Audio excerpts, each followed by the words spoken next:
Hello, boys and girls. Today's story is one that I really like very much.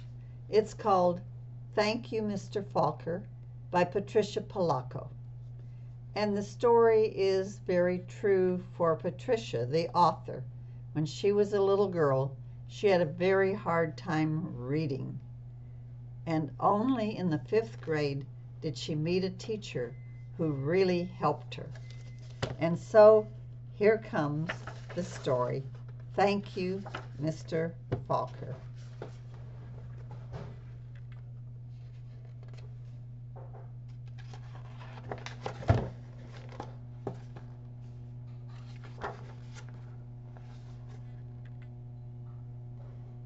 The grandpa held a jar of honey so that all the family could see, then dipped a ladle into it and drizzled honey on the cover of a small book. The little girl had just turned 5. "Stand up, little one," he cooed. "I did this for your mother, your uncles, your older brother, and now you." Then he handed the book to her. "Taste." She dipped her finger into the honey and put it into her mouth. "What is that taste?" the grandma asked. The little girl answered, "Sweet." Then all of the family said in a single voice, "Yes, and so is knowledge. But knowledge is like the bee that made that sweet honey. You have to chase it through the pages of a book." The little girl knew that the promise to read was at last hers. Soon she was going to be able to read.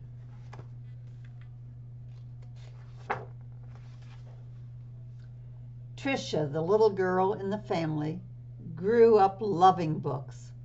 Her school teacher mother read to her every night. Her red-headed brother brought his books home from school and shared them. And whenever she visited the family farm, her grandfather or grandmother read to her by the stone fireplace.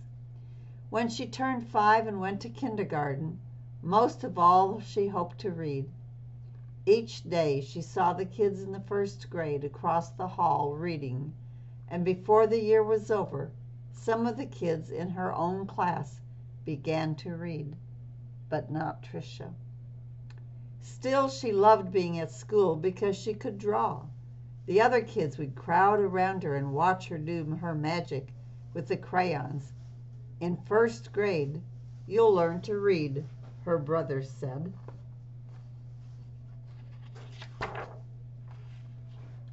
In 1st grade, Tricia sat in a circle with the other kids. They were all holding Our Neighborhood, their first reader, sounding out letters and words. They said b, b, b, or oi, boy, and l, ook, look. The teacher smiled at them when they put all the sounds together and got a word right. But when Tricia looked at a page, all she saw were wiggling shapes, and when she tried to sound out words, the other kids laughed at her. "Tricia, what are you looking at in that book?" they'd say. "I'm reading," she'd say back to them, but her teacher would move on to the next person. Always when it was her turn to read, her teacher had to help her with every single word. And while the other kids moved up into the 2nd reader and the 3rd reader, she stayed alone in Our Neighborhood. Tricia began to feel different. She began to feel dumb. Not a way to feel, is it?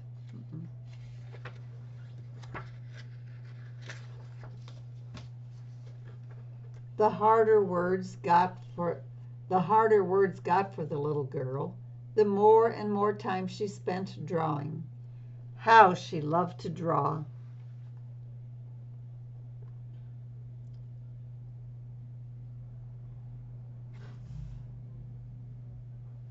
Or she could just sit and dream, or when she could, go for walks with her grandmother.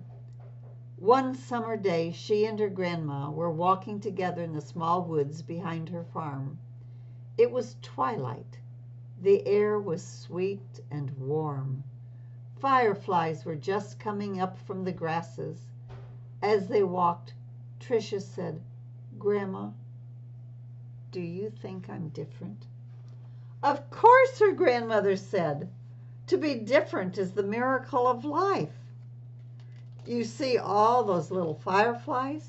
Every one of them is different." "Do you think I'm smart?" Tricia didn't feel smart. Her grandma hugged her. "You are the smartest, quickest, dearest little thing ever." Right then the little girl felt safe in her grandma's arms. Reading didn't matter so much. Tricia's grandma used to say that the stars were holes in the sky. They were the light of heaven coming from the other side. And she used to say that someday she would be on the other side, where the light comes from. One evening they lay on the grass together and counted the lights from heaven. "You know," her grandma said, "all of us will go there someday. Hang on to the grass, or you'll lift right off the ground, and there you'll be." They laughed and they both hung on to the grass. But it was not long after that night that her grandma must have let go of the grass, because she went to where the lights were, on the other side. And not long after that, Tricia's grandpa let go of the grass too. School seemed harder and harder now. Reading was just plain torture. When Sue Ellen read her page, or Tommy Bob read his page, they read so easily that Tricia would watch the top of their heads to see if something was happening to their heads that wasn't happening to hers. And numbers were the hardest things of all to read. She never added anything right. "Line the numbers up before you add them," the teacher would say. But when Tricia tried, the numbers looked like a stack of blocks, wobbly and ready to fall. She just knew she was dumb.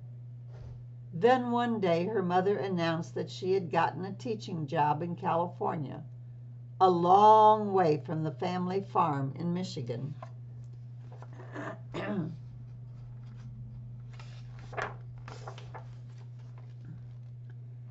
Even though her grandma and grandpa were gone, the little girl didn't want to move. Maybe, though, the teachers and kids in her new school wouldn't know how dumb she was. She and her mother and brother moved across the country in a two-tone 1949 Plymouth. It took 5 days to drive across the country.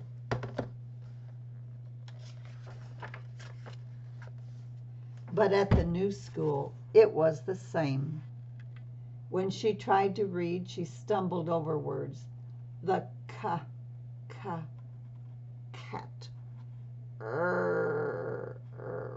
Ran. She was reading like a baby in the 3rd grade, and when her teacher read along with them and called on Tricia for an answer, she gave the wrong answer every time. "Hey, dummy!" a boy called out to her on the playground. "How come you're so dumb?" Other kids stood near him and they laughed. Tricia could feel the tears burning in her eyes.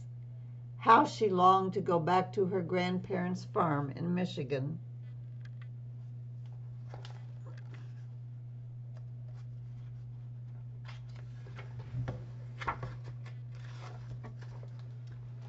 Now Tricia wanted to go to school less and less. "I have a sore throat," she'd say to her mother. Or, "I have a stomachache."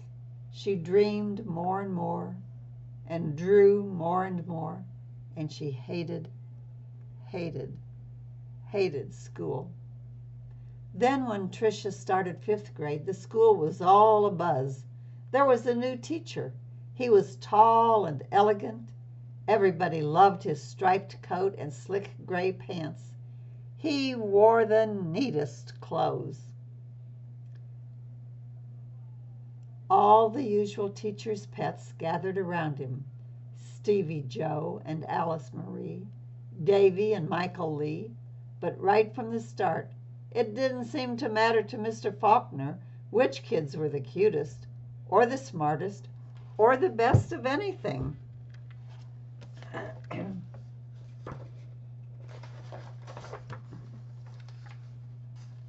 Mr. Falker would stand behind Tricia whenever she was drawing and whisper, "This is brilliant. Absolutely brilliant. Do you know how talented you are?" When he said this, even the kids who teased her would turn around in their seats and look at her drawings, but they still laughed whenever she gave a wrong answer. Then one day she had to stand up and read, which she hated. She was stumbling through a page in Charlotte's Web, and the page was going all fuzzy when the kids began to laugh out loud. Mr. Falker, in his plaid jacket and his butterfly tie, said, "Stop. Are you all so perfect that you can look at another person and find fault with her?"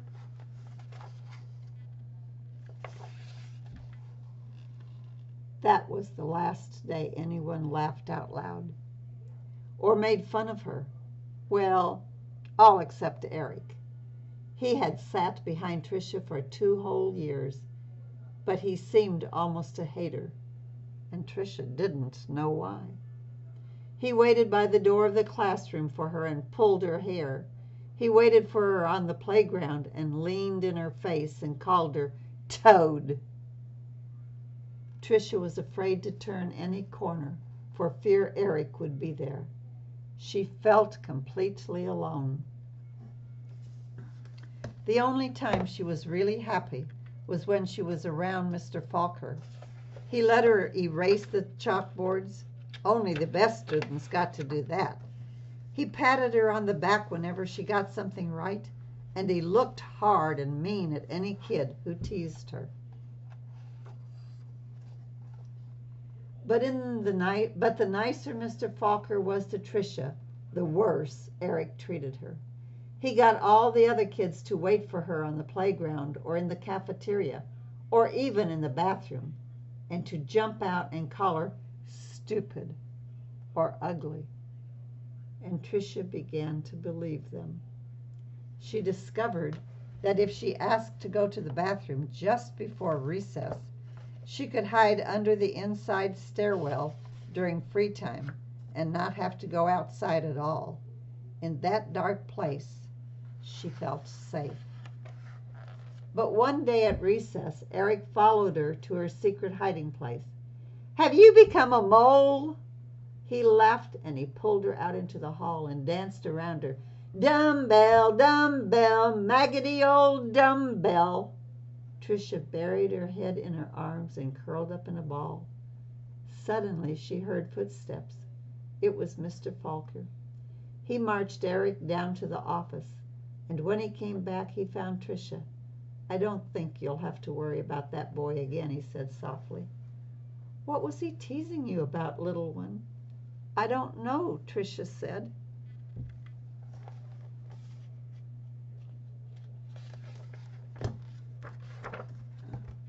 Tricia was sure Mr. Falker believed that she could read.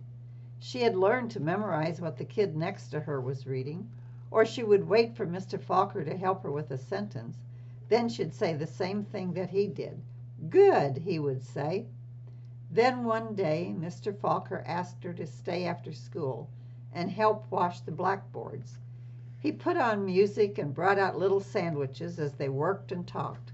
All at once he said, "Let's play a game. I'll shout out letters. You write them on the board with the wet sponge as quickly as you can." "A," he shouted, and she wiped a watery A. "8," he shouted, and she made a watery 8. 14, 3, D, M, Q, he shouted out. He shouted out many, many letters and numbers. Then he walked up behind her, and together they looked at the board. It was a watery mess. Tricia knew that none of the letters or numbers looked like they should. She threw the sponge down and tried to run.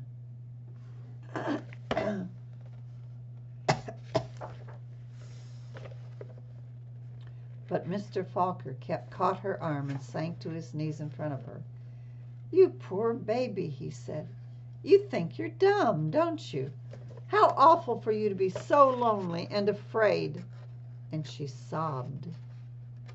"But, little one, don't you understand? You don't see letters or numbers the way people do. And you've gotten through school all this time and fooled many, many good teachers." He smiled at her. "That took cunning and smartness and such bravery." Then he stood up and finished washing the board. "We're going to change all that, girl. You're going to read. I promise you that."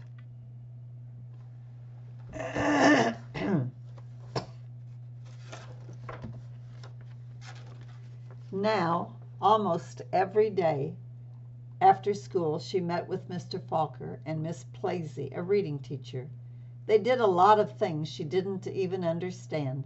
At first she made circles in sand, and then big sponge circles on the chalkboard, going from left to right, left to right, left to right. Another day they flicked letters on a screen, and Tricia shouted them out loud. Still other days they worked with wooden blocks and built words. Letters, letters, letters. Words, words, words, always sounding them out, and that felt good. But though she'd read words, she hadn't read a whole sentence, and deep down she still felt dumb. And then one spring day, had it been 3 months or 4 months since they had started, Mr. Falker put a book in front of her. She had never seen it before. He picked a paragraph in the middle of a page and pointed at it. Almost as if it were magic, or as if light poured into her brain, the words and sentences started to take shape on the page as they never had before. She marched them off to... Slowly she read a sentence, and another, and finally she had read a paragraph, and then she understood the whole thing. She didn't notice that Mr. Falker and Miss Plessy had tears in their eyes.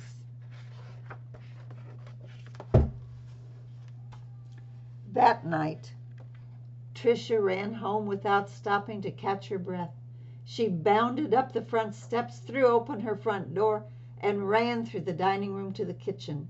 She climbed up on the cupboard and grabbed a jar of honey. Then she went into the living room and found the book on a shelf, the very book that her grandpa had shown her so many years ago. She spooned honey on the cover and tasted the sweetness and said to herself, "The honey is sweet, and so is knowledge, but knowledge is like the bee who made the honey. It has to be chased through the pages of a book."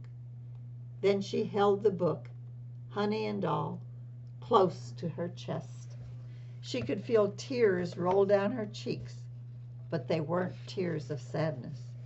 She was happy, so very happy.